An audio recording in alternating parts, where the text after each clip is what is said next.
मेरा नाम कल्पना है। मैंने अपनी बेटी को आवाज लगाई, उठो बेटी, तुम्हारे स्कूल जाने का समय हो रहा है और आज जाना भी तुम्हारे लिए बहुत जरूरी है क्योंकि आज तुम्हारी परीक्षा का दिन है। मेरी सबसे खूबसूरत बेटी नेहा, मैंने जल्दी उठकर उसके लिए उसकी पसंद का नाश्ता बनाया था। वो अब जवान हो चुकी थी। उसकी उम्र 19 साल थी और आज उसकी 12वीं की पहली परीक्षा थी। मैंने अपनी बेटी को अपनी तरह अनपढ़ जाहिल नहीं बनाया था। मैं उसको एक कामयाब इंसान बनाना चाहती थी। मैं चाहती थी कि मेरी बेटी पढ़ लिख कर इतनी कामयाब हो जाए कि अपनी माँ की गरीबी को पूरी तरह से मिटा दे, अपनी और अपनी माँ की जिंदगी को आसान करने के लिए जी तोड़ मेहनत करे। वो 4 साल की थी तब मैंने उसका स्कूल में एडमिशन करवाया था। तभी मेरी आंखों में चमक थी कि यही मेरी बेटी एक दिन मेरी मेहनत बर्बाद नहीं करेगी। मगर अब ना जाने मेरी बेटी को क्या हो गया था। मैं कई दिनों से उसे देख रही थी कि वो बहुत डरी हुई थी। मैं उससे उसके डरने की वजह पूछती तो वो हंसकर इनकार कर देती। मैं उसकी माँ थी। भले ही मैंने उसको जन्म नहीं दिया था, लेकिन उसके चेहरे की उदासी को और उसके दिल की परेशानी को मैं अच्छी तरह से समझ गई थी। उसके चेहरे पर छाई उदासी कुछ गलत होने का अंदेशा दे रही थी। मैंने उसे तसल्ली दिलाई कि तुम्हें परेशान होने की जरूरत नहीं है बेटा, तुम्हें तो मैंने बहुत बहादुर बनाया है। तुम अच्छी तरह से जानती हो कि आज तुम्हारी परीक्षा में जाना कितना जरूरी है। अगर तुमने अपनी परीक्षा नहीं दी तो तुम्हारी 12 साल की पढ़ाई बेकार हो जाएगी। मगर वो अपने दिमाग में ना जाने कैसी सोच लेकर बैठी हुई थी, कितना परेशान हो रही थी। फिर अचानक उसने मुझसे ही कैसी बात कही जिसे सुनकर मैं हैरान रह गई। माँ, सुनो, मैंने कहा। हाँ बेटा, क्या कहना चाहती हो? उसने कहा कि ठीक है, मैं एग्जाम देने के लिए जा रही हूँ। मैं तैयार हूँ, लेकिन आपको मुझे स्कूल छोड़ने के लिए जाना होगा। मैंने कहा बेटा, मैंने तुम्हें बहादुर बनाया है। तुम मेरी बहुत अच्छी बेटी हो, तो आज तुम ऐसी हिम्मत क्यों हार रही हो? उसने कहा कि नहीं माँ, बस मेरा मन कर रहा है कि आज आप मुझे स्कूल छोड़कर आओ। मैं उसकी बात पर खामोश हो गई। हमेशा तो वो अकेली ही स्कूल जाया करती थी। मैंने उसको आत्मनिर्भर बनाया था और बताया था कि किसी से भी डरने की कोई ज़रूरत नहीं है। ये दुनिया डरने वालों को और ज़्यादा कमज़ोर समझती है। वो मेरी बातों को बहुत अच्छी तरह से जानती थी, मगर आज वो बहुत परेशान थी। इसलिए मैंने खुशी खुशी कहा कि ठीक है बेटा, तुम तैयार हो जाओ और नाश्ता कर लो, मैं तुम्हें स्कूल छोड़ आती हूँ। पता नहीं आज मेरी बहादुर बेटी को क्या हो गया। मैंने आज उसकी ख्वाहिश पूरी कर दी थी और मैं उसे स्कूल छोड़ने के लिए चली गई थी। रास्ते में वो धीरे धीरे चल रही थी। ऐसा लग रहा था जैसे उसे किसी के आने का डर है, क्योंकि वो इधर उधर देख रही थी और थोड़ी घबरा भी रही थी। मैंने उसके कंधे पर हाथ रखा और कहा कि बेटा, तुम्हारी माँ तुम्हारे साथ है, तुम आराम से जाओ, अपने दिमाग से सारे बुरे ख्याल निकाल दो और सिर्फ अपनी परीक्षा पर ध्यान दो। उसने मुस्कुराकर मेरी तरफ देखा। मैंने कहा, लौटते में तुम अपने मोहल्ले की सहेलियों के साथ घर आ जाना, डरना मत। उसने कहा कि ठीक है माँ। मैं उसे स्कूल छोड़कर और तसल्ली देकर वापस आ गई थी, लेकिन मेरा दिल वहीं पर अटका हुआ था। मुझे बार बार अपनी बेटी की फिक्र हो रही थी। वो इतनी ज्यादा परेशान थी। उस हिसाब से तो मुझे ऐसा ही लग रहा था कि वो ठीक से परीक्षा नहीं दे पाएगी, क्योंकि उसका ध्यान अपनी परेशानी पर है। ऐसी कंडीशन में जब इंसान का माइंड डाइवर्ट हो जाता है तो वो अपने काम से भी ध्यान हटाने लगता है। आज मुझे फिर से अपने काम पर जाना था। मेरा रोज का काम था। मैं कचरा चुनने का काम किया करती थी, इसलिए सारे काम खत्म करने के बाद मैं जैसे ही अपने काम के लिए रवाना हो गई तो वापसी में सोचा कि बेटी के स्कूल का टाइम हो गया, उसकी छुट्टी होने वाली होगी। मैं उसे जाकर ले आती हूँ, उसे अकेला भी नहीं आना पड़ेगा और मेरे साथ आएगी तो उसे थोड़ी राहत भी मिलेंगे। मैं हैरान रह गई।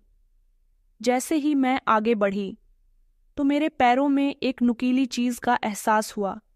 झुककर मैंने देखा तो ये देखकर मेरे पैरों तले से जमीन निकल गई कि वो नुकीली चीज को और नहीं बल्कि मेरे बेटी के गले में लटका हुआ लॉकेट था, जो मुझे इस समय अपने घर के पीछे वाली गली में मिला था।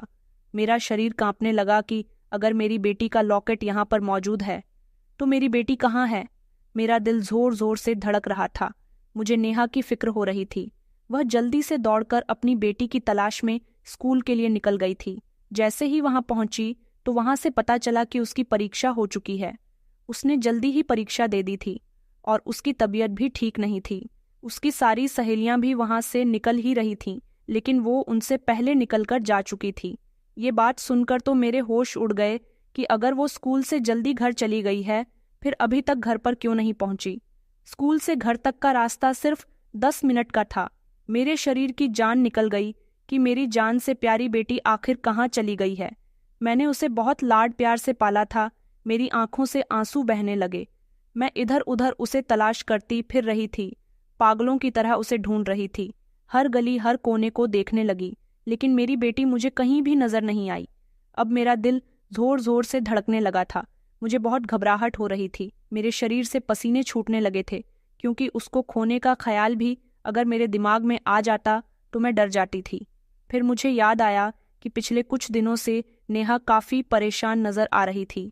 उसने मुझे बताया था कि एक अमीर लड़का उसके पीछे पड़ा हुआ है, गलियों में उसको स्कूल से आते जाते देखता है। इसलिए मुझे और ज्यादा डर लग रहा था। मुझे अपनी बेटी की बताई हुई एक एक बात याद आने लगी, और सुबह जब वो परीक्षा देने के लिए भी इनकार कर रही थी, मैं समझ गई कि मेरी बेटी का डरना, उसका घबराना बिल्कुल ठीक था। लेकिन मैंने उसकी बात ना मानकर बहुत बड़ी गलती की। मैंने क्यों उसे एग्जाम देने के लिए भेज दिया। मुझे लगा कि मुझे एक बार घर भी जाकर देखना चाहिए, कहीं वो घर पर तो नहीं चली गई। इसलिए मैं मरे मरे कदमों के साथ जब घर के दरवाजे पर आई तो ये देखकर मेरे शरीर की जान निकल गई कि मेरे घर का दरवाज़ा तो पहले से ही खुला हुआ था। मैंने खामोशी से अंदर झांक कर देखा तो अंदर का नज़ारा देखकर मेरे पैरों तले से ज़मीन निकल गई। मैंने अपने मुंह पर हाथ रख दिया और मैं वहीं दरवाजे पर खड़े होकर फूट फूट कर रोने लगी। ये नज़ारा ही कुछ ऐसा था। मुझे लगा कि जैसे अब मेरी पूरी जिंदगी बर्बाद हो जाएगी। मैं वहीं बैठ गई और जोर जोर से रोने लगी। मुझे नहीं पता था कि मैं इस नज़ारे को अपनी आंखों से कैसे मिलाऊंगी। ये दिन देखने से पहले मैं मर क्यों नहीं गई। मैंने दरवाजे पर खड़े होकर एक जोरदार चीख मारी और अंदर मौजूद वह अमीर लड़का, जो मेरी बेटी नेहा के साथ जबरदस्ती करने की कोशिश कर रहा था, एकदम से अपनी जगह से उछल पड़ा।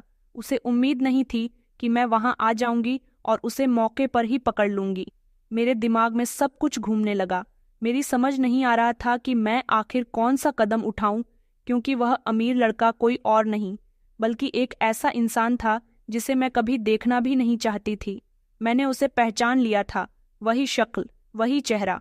अब मेरे सामने सारी कंडीशन ऐसी बन गई थी जैसे मैं अपनी जगह पर मूर्ति बनकर खड़ी हो गई। जो नज़ारा मैंने अपनी आंखों से देखा था, उस नज़ारे ने मेरे दिमाग को पूरी तरह से बंद कर दिया था। मैं कुछ भी सोचने के काबिल नहीं रही थी। समझ नहीं आ रहा था कि अब क्या करूं, क्या होगा। फिर मैं अपनी पुरानी जिंदगी में खो गई। मैं अपने माता पिता की सबसे बड़ी बेटी थी। वैसे तो मेरे 3 भाई बहन और भी थे, लेकिन मैं उनकी पहली औलाद थी। मेरे माता पिता बहुत गरीब लोग थे और उनके बिना पर मैं भी गरीब ही कहलाई जाती हूँ। मैं सबसे बड़ी थी, इसलिए घर की जिम्मेदारी भी सबसे ज्यादा मुझ पर ही आई थी। घर की जिम्मेदारियां सबसे ज्यादा मुझे ही समझाई जाती थीं। तभी तो मुझे एहसास हुआ था कि बड़ा होना कोई आसान काम नहीं होता। बड़ा बनने के लिए भी काफी सारी कीमतें चुकाई जाती है। मेरी माँ ने मुझ पर घर के सारे काम की जिम्मेदारी तो कम उम्र में ही डाल दी थी। मुझसे मेरे खेलने के दिन छीन लिए थे और उन छोटे छोटे हाथों में घर के बर्तन दे दिए गए थे कि रसोई की जिम्मेदारी संभालो। यहाँ तक कि छोटे भाई बहनों की जिम्मेदारी भी मुझ पर लगा दी गई थी। मैं सारी जिम्मेदारियां बहुत अच्छी तरह से निभाने लगी थी। मेरे पिता की कमाई बहुत कम थी, इसलिए कभी कभी हमें एक वक्त का खाना ही मिलता था। माँ ने हम बहन भाइयों को शुरू से ही थोड़े में सब्र करना सिखाया था, इसलिए हम एक समय का खाना खाने को भी अपनी खुशनसीबी समझते थे। दिन अच्छे नहीं तो बस ठीक ठाक गुजर रहे थे कि एक दिन ये कैसी खबर आई जिसे सुनकर मुझे अपने कानों पर विश्वास नहीं हो रहा था। मेरे पिताजी जो मामूली सी नौकरी किया करते थे, थोड़े बहुत पैसे घर आ जाते थे जिनसे हम लोगों का जैसे तैसे गुजारा चल रहा था। अब उनकी वो नौकरी भी चली गई थी। वो बीमार हो गए थे, इसलिए कोई भी उन्हें काम पर रखने के लिए तैयार नहीं था। तब मैंने और माँ ने घर चलाने का फैसला किया। हम एक कच्ची आबादी के करीब रहते थे। हमारा घर भी छोटा था और कच्चा सही घर था।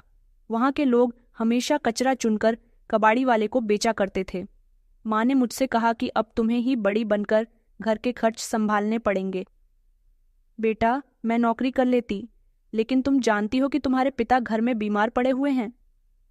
बहन भाई अभी छोटे हैं, अगर मैं चली गई तो उनका ख्याल कौन रखेगा? इसलिए कहती हूँ कि तुम काम करो। मेरी हड्डियों में भी वैसे इतनी जान नहीं है कि मैं सारा दिन कचरा चुनूं। तुम ये काम कर लो और घर के सारे काम, तुम्हारे पिता की देखभाल और भाई बहन की देखभाल की भी जिम्मेदारी मैं ले लेती हूँ। मुझे इस बात से कोई दिक्कत नहीं थी, क्योंकि माँ वैसे भी पिताजी की सेवा में लगी रहती थी। मेरे पिताजी को इस बात का बहुत अफसोस था कि अब वो कमाने काबिल नहीं रहे। वो बूढ़े हो चुके थे।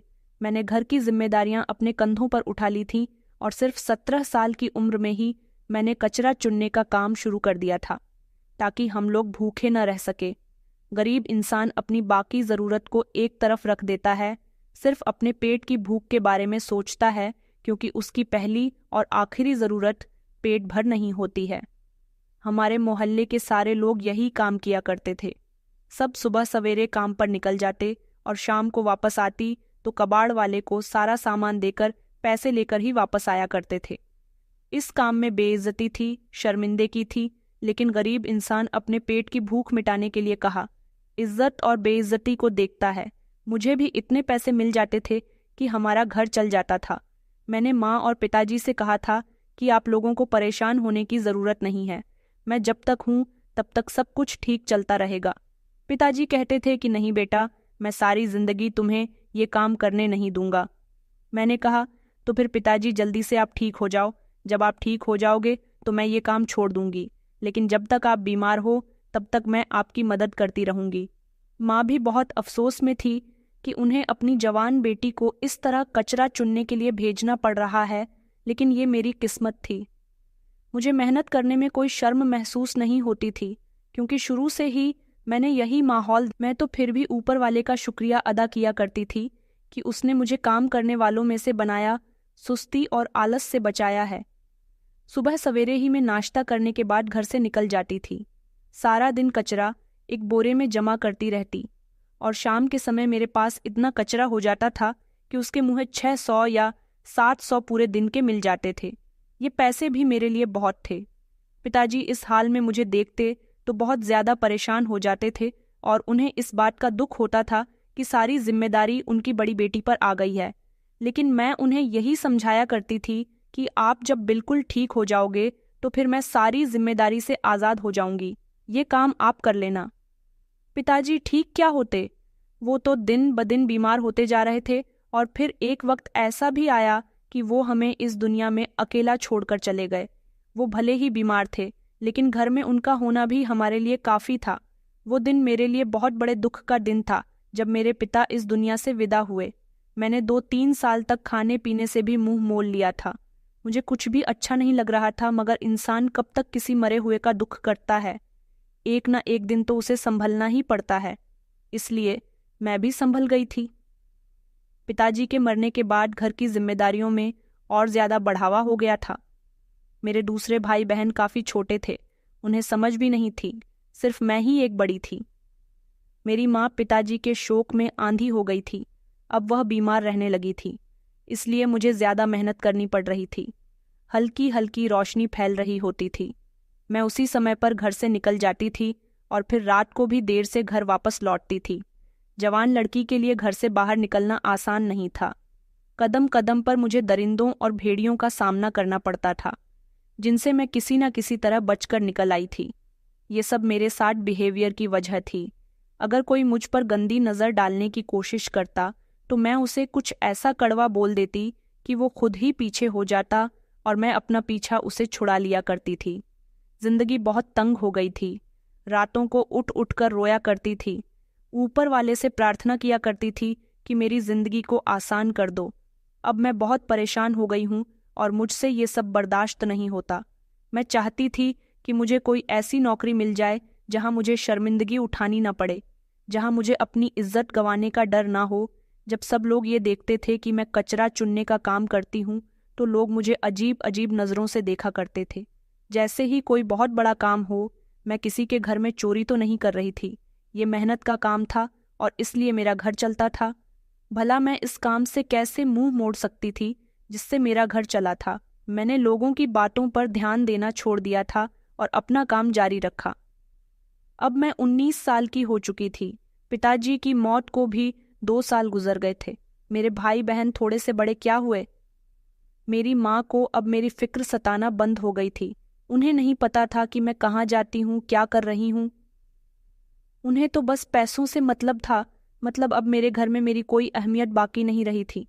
उसी दौरान मेरे साथ कचरा चुनने वाले एक लड़के ने मुझे पसंद कर लिया था। वो बहुत अच्छा था। उसकी आदत भी बहुत अच्छी थी। वो मुझसे मोहब्बत करने लगा था।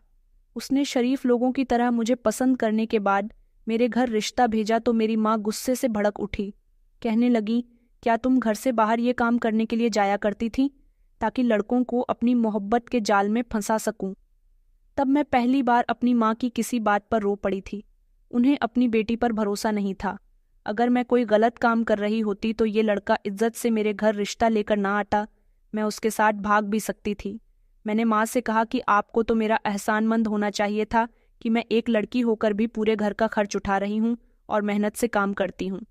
अगर मैं मेहनत नहीं करूँ तो आप लोगों को खाना भी नसीब नहीं होगा, लेकिन इसके बावजूद भी आप अपनी बेटी को ही गलत ठहरा रही हो। माँ ने मुझ पर ऐसे इल्ज़ाम लगाए तो मेरा दिल टूट गया था और अब मैंने उनसे साफ शब्दों में कह दिया था कि मैं यहाँ नहीं रहूँगी। हाँ, मैं भी इस लड़के से मोहब्बत करती हूँ और मैं इसके साथ शादी करना चाहती हूँ। शादी करके इसके साथ जाना चाहती हूँ क्योंकि मैं अब आप लोगों की जिम्मेदारी और नहीं उठा सकती। माँ ने जब देखा कि अब मैं जिद पर आ गई हूँ तो उन्होंने फौरन से मेरा रिश्ता उसके साथ तय कर दिया और इस बात का मुझे कोई अफसोस नहीं था कि मैं इस घर को छोड़कर चली जाऊंगी।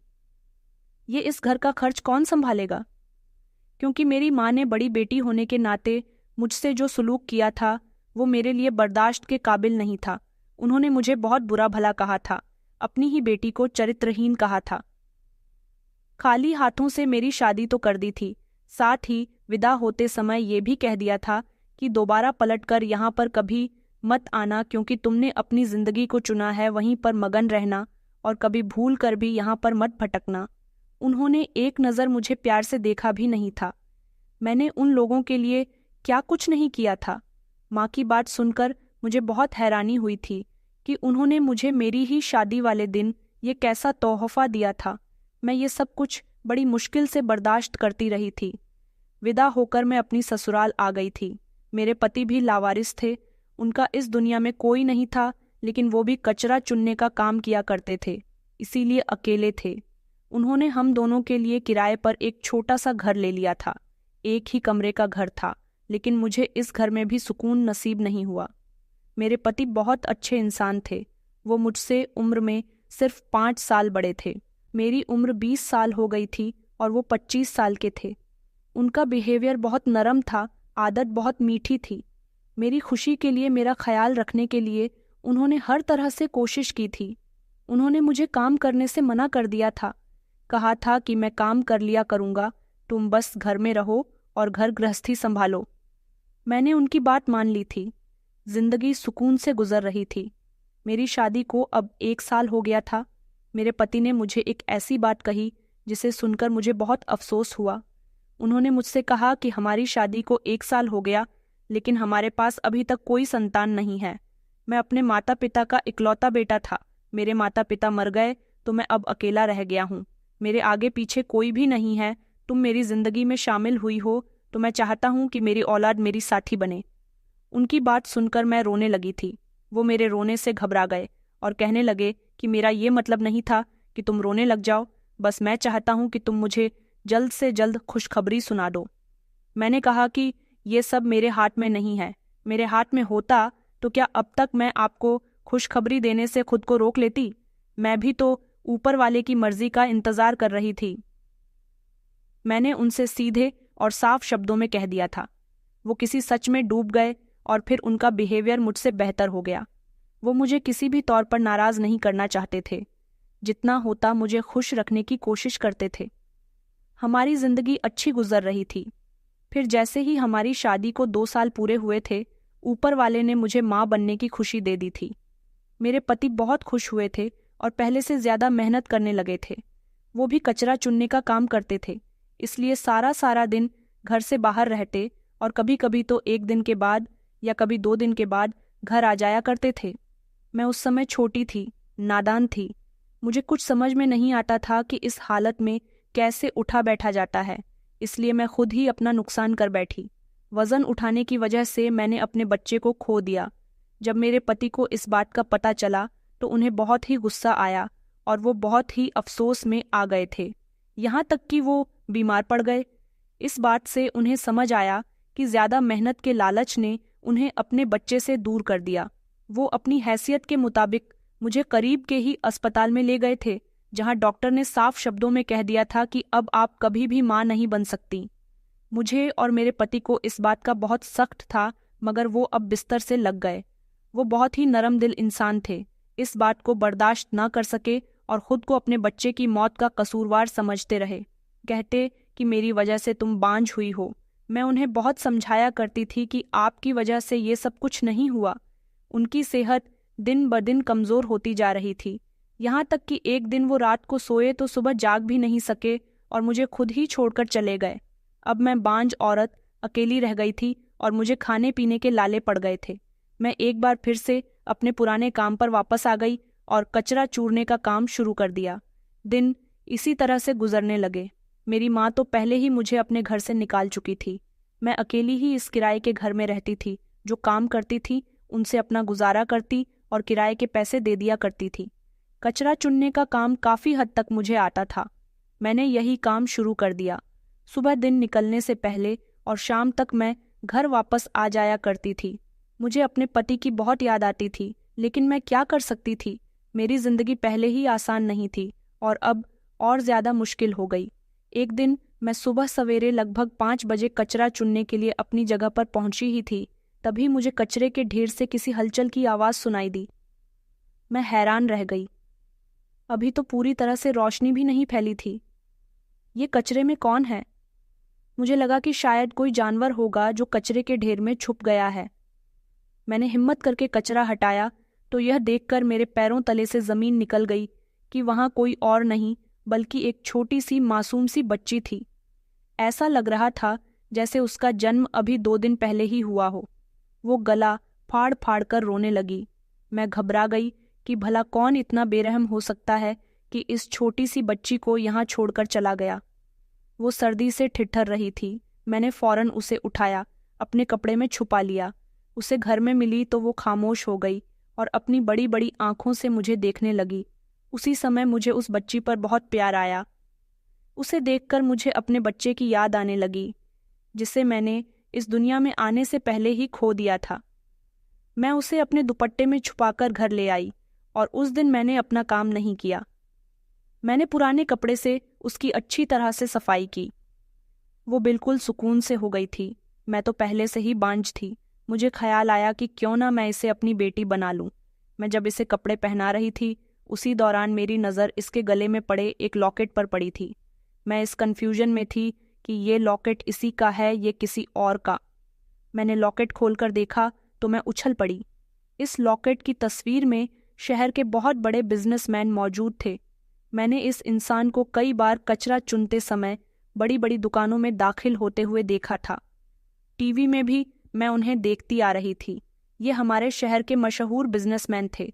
मेरे रोंगटे खड़े हो गए कि इतने बड़े बिजनेसमैन और उनकी बच्ची इस तरह कचरे के ढेर में मौजूद हैं।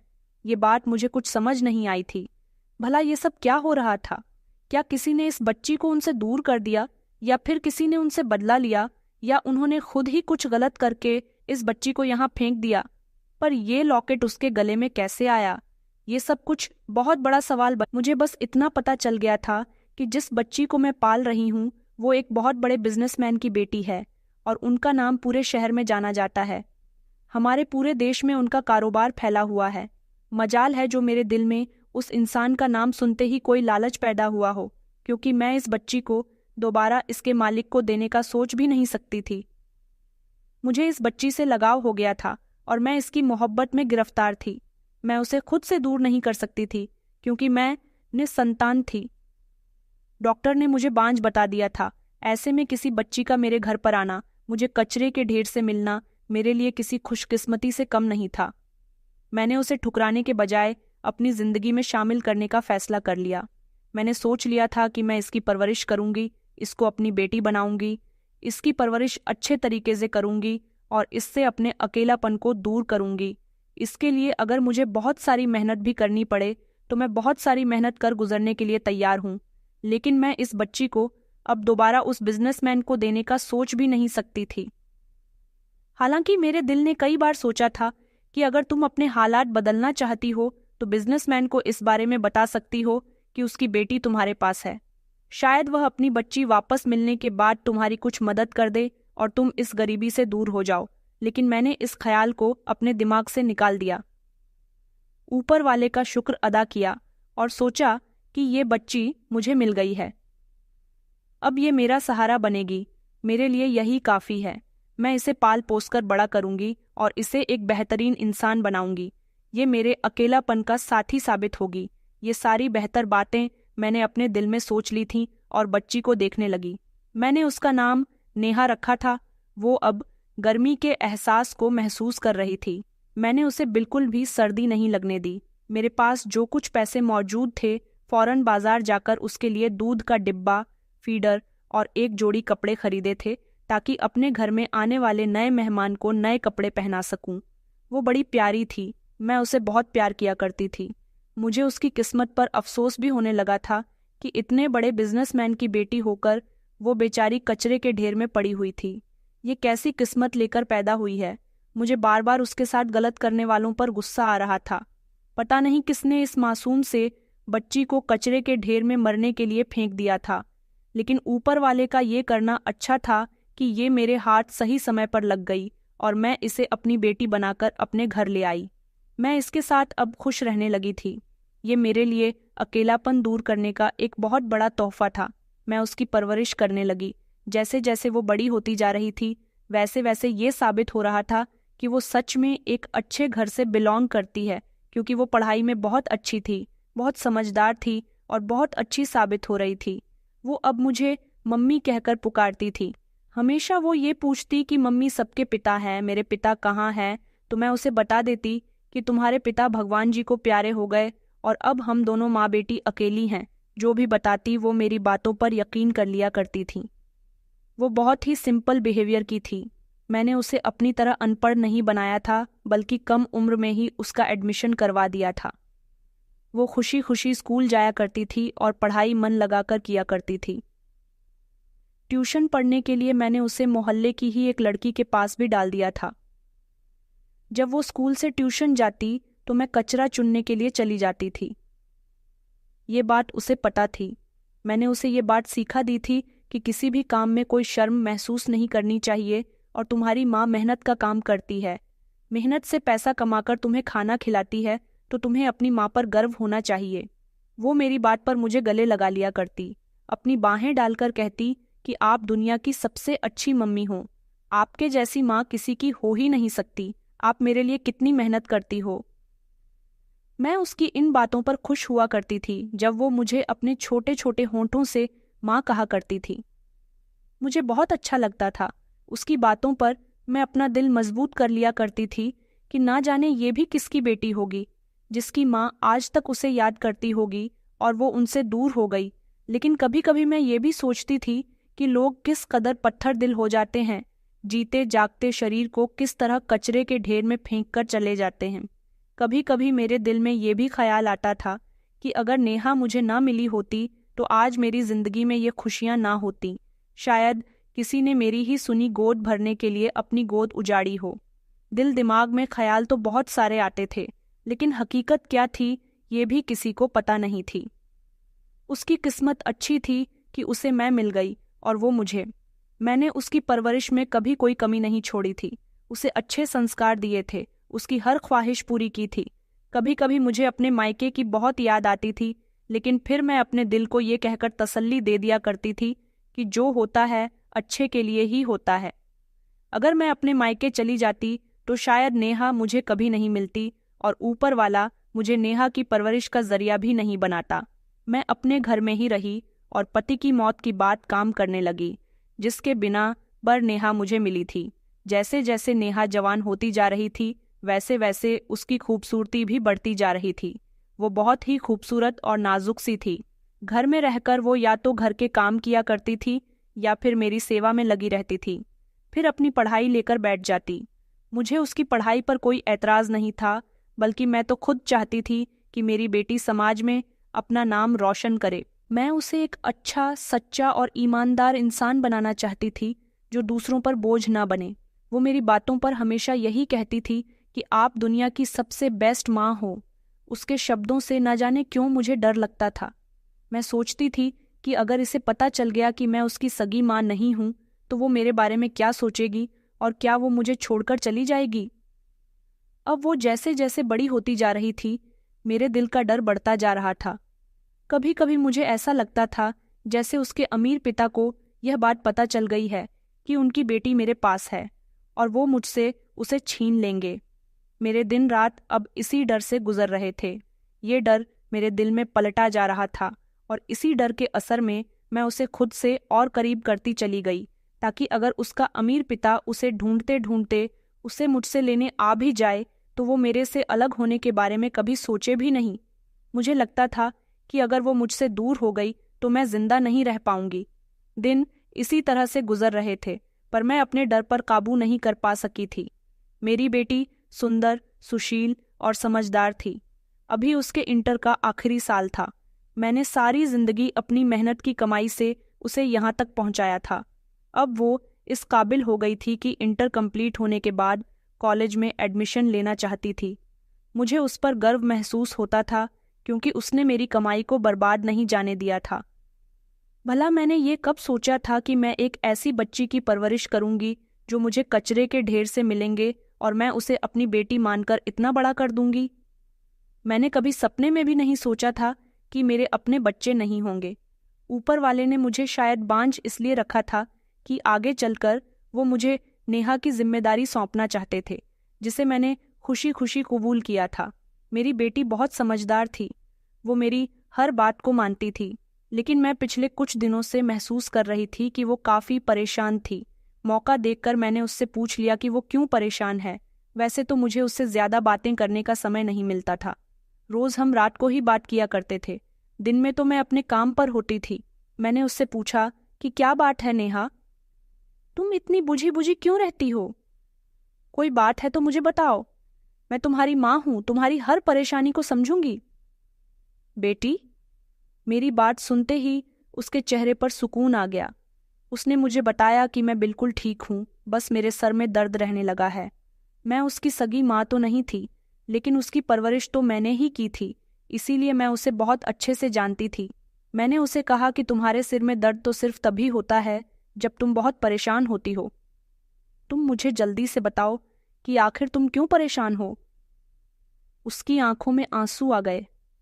उसने मेरी तरफ देखा और कहने लगी कि माँ, मैं पिछले कई दिनों से महसूस कर रही हूँ कि एक अमीर लड़का मेरे पीछे पड़ा हुआ है। मैं उससे कुछ नहीं कहती हूँ, वो बस मुझे देखता रहता है और हमेशा मेरा पीछा करता है।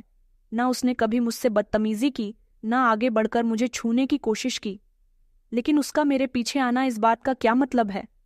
उसकी बात सुनकर मैंने उसे तसल्ली दी, लेकिन मैं खामोश हो गई थी और जो मेरे दिल के अंदर डर पल रहा था, आज उसे अपने सामने जुबां होता देखकर मेरी आंखें फटी की फटी रह गईं। अपनी जगह पर फटी फटी आंखों से उसे देखने लगी। उसने मेरी आंखों के आगे चुटकी बजाई और कहने लगी कि माँ, क्या हो गया है आपको? आप किस ख्याल में खो गई हो? मैं उसे अब क्या बताती कि मैं किन ख्यालों में हूँ, बल्कि मेरा डर तो अब और बढ़ गया था। मेरा चैन और सुकून खत्म हो गया था।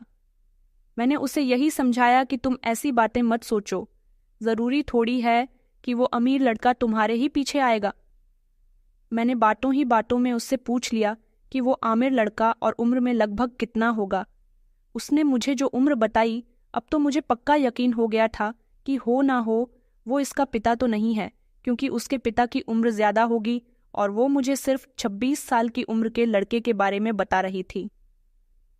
मैंने अपनी अलमारी में रखे उसके बचपन के लॉकेट को निकालकर सबसे पहले उसमें से तस्वीर निकाल दी जो उस लॉकेट में लगी हुई थी, ताकि उसे पता न चल सके, और मैंने सुकून का सांस लिया। पर अब मेरे सुकून के दिन खत्म हो गए थे और मेरे होश ठिकाने आ गए थे। मुझे दिन रात यही लगता था कि वो मेरी बेटी को ले जाएंगे। मैं रोती रहती थी। सुबह उठते ही जब अपने काम पर जाती तब भी मेरा ध्यान बार बार इसी बात में अटका हुआ रहता था। कबाड़ वाला भी अब मुझसे शिकायत करने लगा कि तुम पहले से ज्यादा बहुत कम कबाड़ लाकर देने लगी हो। अब मैं उसे क्या बताती कि मैं किस कन्फ्यूजन में चल रही हूँ। मेरी बेटी अकेली स्कूल जाती थी, मैं उसे बहुत समझाया करती थी, ना वो किसी से बात करे, ना किसी के कहने पर रुके, बल्कि सीधा स्कूल से घर वापस आया करे। मैं मजबूर थी, काम की वजह से मैं खुद उसे स्कूल छोड़ने नहीं जा सकती थी, और अगर उसे छोड़ने या लेने जाती तो काम छोड़ना पड़ता। ये पॉसिबल नहीं था। मैं अपनी जगह मजबूर होकर रह गई थी, और इसी बात ने मुझे आधा पागल कर दिया था कि मैं उसे ढेर सारी एडवाइस दिया करती थी कि वो मेरी बात पर परेशान हो जाती। कहती कि माँ, आप मेरे लिए इतना परेशान क्यों रहती हो? आपने मुझे मजबूत बनाया है। किसी ने अगर मुझे हाथ लगाने की भी कोशिश की तो मैं उसका हाथ तोड़ दूंगी।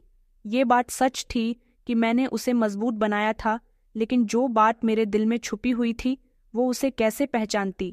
बस मुझे यही डर था कि अगर उसके असली परिवार को इसके बारे में पता चल गया तो क्या होगा। मेरी तो सारी जिंदगी की कमाई मेरी बेटी ही है, मैं तो उजड़ जाऊंगी। एक दिन मैं काम से वापस आई तो मेरी बेटी बुरी तरह से रो रही थी। मैंने उसे अपने गले से लगा लिया। मैंने कहा, क्या हुआ बेटा, तुम क्यों रो रही हो? तो उसने मुझे जो कुछ बताया उसे सुनकर मेरा दिमाग खामोश हो गया था। कहने लगी कि माँ, वो अमीर लड़का मेरे स्कूल के अंदर आ गया था और मेरे बारे में पूछ रहा था कि मैं कहाँ हूँ। उसने मेरी सहेलियों से मेरे घर का पता पूछ लिया है। मैंने खुद अपने कानों से सुना। अब मैं डरती हूँ कि कहीं वो घर तक ना पहुँच जाए। उसकी बात सुनकर मेरे होश उड़ गए। मैं भी रोने लगी कि अब मेरी उम्र भर की कमाई मेरे हाथों से फिसलने वाली थी। मेरा मन कर रहा था कि मैं उसे सच बता दूं, लेकिन मैं रुक गई कि पहले जान लूं वो इंसान कौन है। अगर वो कोई और निकला तो उसे मैंने कह दिया कि बस अब तुम इंटर की परीक्षा और दे दो, उसके बाद तुम कॉलेज में एडमिशन मत लेना, और मैं भी काम पर नहीं जाऊंगी, हमेशा तुम्हारे साथ रहूंगी, तुम्हें कोई कुछ नहीं करेगा। उसने मेरी बात मान ली। वो एग्जाम की तैयारी कर रही थी, लेकिन आज सुबह सुबह जब मैं उसे ढेर सारी तसल्लियां दे रही थी और खुद उसे स्कूल छोड़कर आई थी, तो कचरा चुनने के दौरान भी मेरा ध्यान उस पर लगा रहा, कहीं वो उसे ढूंढ तो नहीं रहा। उसने मुझे बताया था कि वो अमीर लड़का बहुत बिगड़ा हुआ है। उसकी बात सुनकर मुझे डर लगने लगा कि कहीं ये कोई और इंसान ना हो जो मेरी बेटी की खूबसूरती देखकर उसके पीछे लग गया हो। मैं जब उसके एग्जाम सेंटर पर पहुंची तो वहां जाकर पता चला कि वो तो एग्जाम खत्म होते ही घर जा चुकी है। उसकी तबीयत भी ठीक नहीं थी। मेरे हाथ पैर कांपने लगे कि सुबह जो मेरी बेटी कह रही थी कहीं वो सच तो नहीं होने वाला। मैं जैसे ही दौड़कर घर पहुंची तो वो अमीर लड़का मेरी बेटी के साथ जबरदस्ती करने की कोशिश कर रहा था, और वो चीख कर खुद को उससे छुड़ाने की कोशिश कर रही थी। मेरी नज़र उस अमीर लड़के के चेहरे पर पड़ी तो मेरे होश उड़ गए कि ये तो उसे तस्वीर वाले बिजनेसमैन का बेटा है। मैं इसके पिता के साथ साथ इसे भी जानती थी, बल्कि पूरा शहर इसे जानता था। मैं जल्दी से दौड़कर घर के अंदर गई, उसे जोरदार धक्का दिया और अपनी बेटी को जल्दी से उसके चंगुल से छुड़ाया। वह मुझ पर हमला करने के लिए तैयार था, मगर मैंने उसे रोक दिया और कहा कि तुम्हें ऊपर वाले का डर नहीं है। तुम्हें पता है कि इस लड़की का तुम्हारे साथ क्या रिश्ता है? उसने कहा कि यह बुढ़िया, तुम मुझे जानती नहीं हो कि मैं कितना अमीर हूँ। बस तुम्हारी बेटी पर मेरा दिल आ गया। काफी समय से इसकी तलाश में हूँ। बस एक बार इसकी इज्जत खराब करना चाहता हूँ। तुम्हें कितने पैसे चाहिए? मैं तुम्हें देने के लिए तैयार हूँ, मेरे रास्ते से हट जाओ। मैंने कहा, भगवान के लिए एक बार मेरी बात तो सुन लो। वह हंसने लगा और कहने लगा कि हटो मेरे रास्ते से, वरना अच्छा नहीं होगा। मैंने जल्दी से अलमारी से वो लॉकेट निकाला और जो तस्वीर मैंने उसमें से निकाल कर रख दी थी उस तस्वीर को उसमें लगा दिया और उसे कहा कि ये देखो, ये लॉकेट। जब वो लॉकेट मैंने अपने हाथ में लहराया तो उस लॉकेट को ध्यान से देखने लगा और उसने अपनी गर्दन पर नजर डाली। उसने भी एक ऐसा ही लॉकेट अपने गले में पहना हुआ था, क्योंकि मुझे पता चल गया था कि ये बिजनेसमैन का बेटा है। उसने कहा कि ये लॉकेट तुम्हारे पास कैसे आया? मैंने कहा कि कई सालों पहले ये लड़की जब मुझे मिली थी तब इसके गले में ये लॉकेट था। उसने चौंक कर नेहा की तरफ देखा। नेहा भी अनजान नजरों से कभी मुझे देख रही थी तो कभी लॉकेट को। अगर नेहा सच में इस बिजनेसमैन की बेटी थी तो ये लड़का उसका सगा भाई था और भाई होते हुए वो अपनी बहन की इज्जत पर हाथ डालने जा रहा था। अब मेरा फर्ज बनता था कि मैं उसके और नेहा के सामने सारी सच्चाई खोल दूं। मैंने उस लड़के से कहा कि मैं तुम्हें बहुत अच्छे से जानती हूँ।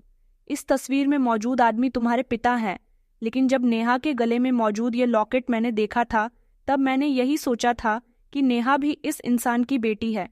मगर मुझे कुछ भी कंफर्म नहीं है। ये मेरी बेटी है, इसे मैंने पाला है, लेकिन जन्म नहीं दिया क्योंकि ये मुझे कचरे के ढेर से मिली थी। ये सुनकर उस लड़के के होश उड़ गए। उसे शर्मिंदगी महसूस होने लगी। सच्चाई सामने आते ही मेरी बेटी जोर जोर से रोने लगी थी। फिर वो लड़का जो अभी तक खामोश खड़ा हुआ था, उसने मेरे आगे हाथ जोड़कर कहा कि आंटी मुझे माफ कर दो। मुझे नहीं पता था कि यह लड़की मेरी बहन है। अगर आप कहती हैं कि यह कचरे के ढेर से मिली थी और इसके गले में ये लॉकेट था, तो ये मेरी बहन ही है। मेरे माता पिता इसकी याद में आधे हो गए क्योंकि जब इसका जन्म हुआ था तब हमारे घर में एक नौकर ने हमारे साथ गद्दारी की थी। उसने मेरे पिता से बदला लेने के लिए मेरी माँ की 2 दिन की बेटी को कहीं फेंक दिया था। उसे मेरे पिता ने जैसे तैसे पुलिस के जरिए पकड़वा लिया। उसने सच्चाई बताई कि उसने मेरी बहन को कूड़े के ढेर में फेंका था, लेकिन जब पुलिस सहित सब लोग वहां पहुंचे तो वहां पर कोई भी बच्ची मौजूद नहीं थी। नौकर की बहुत पिटाई की गई। नौकर हम लोगों को बर्बाद करना चाहता था। मेरे पिता के एक पुराने दुश्मन के साथ मिला हुआ था। वो मेरी बहन को नुकसान पहुंचाकर मेरे पिता को तकलीफ देना चाहता था। मगर जब उसने सच बोला तब मेरी बहन उस जगह से गायब हो चुकी थी जहां उसने उसे फेंका था। नौकर तो पकड़ा गया, मेरे पिता के सारे आरोपी पकड़े गए, लेकिन मेरी बहन कहीं नहीं मिली। जिस दिन मेरा जन्म हुआ था तब मेरे पिताजी ने भी मुझे यही लॉकेट पहनाया था जिसमें उनकी तस्वीर थी, और फिर जब मेरी बहन का जन्म हुआ तो जन्म के कुछ देर के बाद उसे भी उन्होंने ऐसा ही लॉकेट पहनाया था, और आज यही लॉकेट मेरी बहन की पहचान का जरिया बना। उसने नेहा के आगे हाथ जोड़े और कहने लगा कि बहन मुझे माफ कर दो, मुझे नहीं पता था कि तुम मेरी बहन हो। ये तो अच्छा हुआ कि आंटी ने वक्त पर आकर मुझे रोक दिया, वरना मुझसे बहुत बड़ा पाप हो जाता। मैं अपनी ही बहन के साथ छीन। मुझे तो अपनी सोच पर भी शर्म आती है।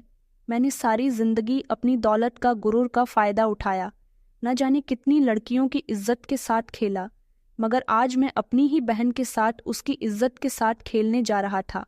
इतना कहकर वो फूट फूट कर रोने लगा और उसने नेहा से कहा कि चलो बहन, मेरे माता पिता तुम्हारा इंतजार कर रहे हैं, क्योंकि तुम्हारे गायब होने के बाद से ही वो लोग बीमार रहने लगे हैं और हर दिन तुम्हें याद करते हैं। मम्मी तो इस तकलीफ में घुली जा रही है कि न जाने तुम जिंदा भी होगी या नहीं, तुम्हारे साथ क्या हुआ होगा, तुम कहाँ चली गई होंगी। लेकिन अब जब वो लोग तुम्हें अपने सामने देखेंगे तो बहुत खुश होंगे। मेरी आंखों में आंसू आ गए। मैंने कहा कि नहीं, ये मेरी बेटी है, इसे तुम अपने साथ नहीं ले जा सकते। मैंने इसकी परवरिश की है, ये मेरा सहारा है। उसने मेरे सामने हाथ जोड़े और कहने लगा कि आंटी एक बार घर चलकर मेरे माता पिता की कंडीशन देख लो, फिर आपको सब समझ आ जाएगा। नेहा मुझे अपने साथ साथ बंगले में ले गई थी। वहां पहुंचते ही वो लड़का अपने माता पिता के कमरे में चला गया और उसने जब पूरी बात अपने माता पिता को बताई तो वो बिस्तर से उठकर खुशी खुशी बाहर आए और उन्होंने आते ही अपनी बेटी को गले से लगा लिया। उस लड़के ने मेरे बारे में भी उनको बता दिया था। उन सब ने मेरे आगे हाथ जोड़े और कहा कि हम अपनी बेटी आपसे वापस नहीं मांग रहे, हम चाहते हैं कि आप भी और हमारी बेटी भी इस घर में रहो, क्योंकि जब हमारी बेटी यहाँ रहेंगी तो उसका ख्याल रखने के लिए एक माँ की ज़रूरत होगी। मैंने कहा, लेकिन ना तो मैं इस घर में रहना चाहती हूँ और ना ही मेरी बेटी। मेरी बेटी मुझे लिपट गई और कहने लगी, मैं अपनी मम्मी को छोड़कर यहाँ नहीं रहूंगी। उन्होंने उसके सर पर हाथ फेरा और कहा, बेटा, बहुत सालों के बाद तुम हमें मिली हो। हम तुम्हारे इंतजार में पागल हो गए थे। देखो हमारी हालत, हम कितने कमजोर हो गए। बस हमारे घर में रहो, हमारी आंखों के सामने रहो, हम सिर्फ इतना चाहते हैं। उन लोगों ने मेरे आगे हाथ जोड़कर कहा कि आपका बहुत बहुत एहसान है कि आपने सारी जिंदगी हमारी बेटी की परवरिश की, उसे पढ़ाया लिखवाना। इतना तो कोई अपना भी किसी के लिए नहीं करता। मैंने एक नज़र नेहा की तरफ डाली, उसने नज़र झुका ली। मैंने सोचा कि मेरी बेटी वैसे भी सारी जिंदगी उस छोटे से घर में रही है, वो जिस चीज़ के हकदार है उसे अब वो चीज़ मिल जानी चाहिए। मैं उसे वहां छोड़ने पर राजी हो गई थी, मगर उन लोगों ने मुझे आने नहीं दिया। उन्होंने कहा कि हम अपनी बेटी को उदास नहीं करना चाहते, उसकी माँ को उससे अलग नहीं करना चाहते। आप भी अब इस घर में रहोगी और ये आपका भी घर है। उनको उनकी बेटी मिल गई तो मुझे मेरी बेटी की खुशियाँ मिल गई। अब मैं भी इन लोगों के घर में अपनी बेटी के साथ रहती हूँ। मेरी बेटी अब एक सुकून भरी जिंदगी गुजार रही है और मेरी जिंदगी में भी काफ़ी हद तक सुकून आ गया। अब मुझे कचरा चुनना नहीं पड़ता, बस मैं यहाँ रहकर नेहा का ख्याल रखती हूँ और इस घर का एक मेंबर मुझे अपने घर का सदस्य होने की इज्जत देता है। तो दोस्तों, कहानी कैसी लगी कमेंट में ज़रूर बताएं। वीडियो अच्छी लगी तो इसे लाइक करें और हमारे चैनल को सब्सक्राइब करना ना भूलें।